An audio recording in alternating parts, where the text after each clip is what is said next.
All right, let's dive into something that really impacts every single one of us: mental strength.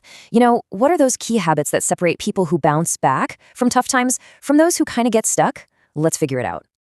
Just think about this for a second.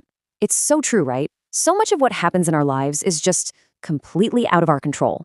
Unexpected stuff, challenges, setbacks, they're just part of the deal. We can't always control the situation, but we can always control how we respond to it. So that's the big question, isn't it? If we can't control what life throws at us, what can we do? Where does our real power come from? Well, the answer is all about building a very specific kind of mindset. And this is exactly where the idea of mental strength really clicks.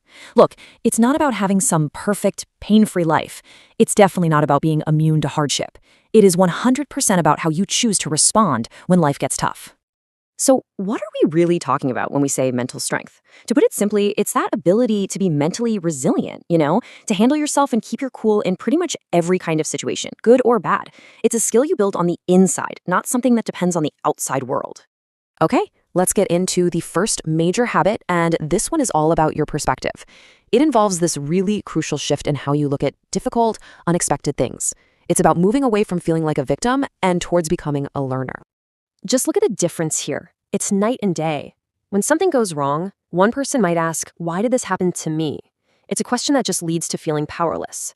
But the mentally strong person, they ask a totally different question. What can I learn from this? They see every single challenge as a chance to grow. Next up is a huge one: mastering your emotions. Now, the key here isn't to just bottle up your feelings or pretend they don't exist. Not at all. It's about understanding that your emotions are a part of you, but they don't have to be all of you. So here's the thing about emotions. They can be your greatest strength, but also a potential weakness. Mentally strong people, they accept their feelings, sadness, anger, frustration, without beating themselves up for it. They acknowledge the feeling, but they don't let it grab the steering wheel and take complete control.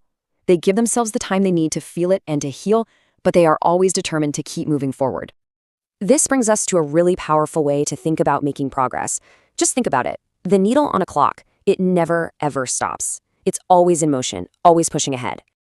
And it doesn't matter what's going on in our lives, our biggest joys, our deepest sorrows. Time just keeps ticking along at its own relentless pace. It doesn't wait around for us to feel ready. And the lesson in that is so simple, but so profound. If time is always moving forward, then we have to as well. We have to make that conscious choice to keep moving, to keep making progress, no matter what's happening around us. Okay, so that sounds good in theory, but how do you actually do that? How do you process those really tough emotions so you can move on? Well, this brings us to a super practical habit for tapping into your own inner strength. Here it is, a simple 3-step technique. The next time your emotions feel totally overwhelming, just grab a piece of paper or open a notebook.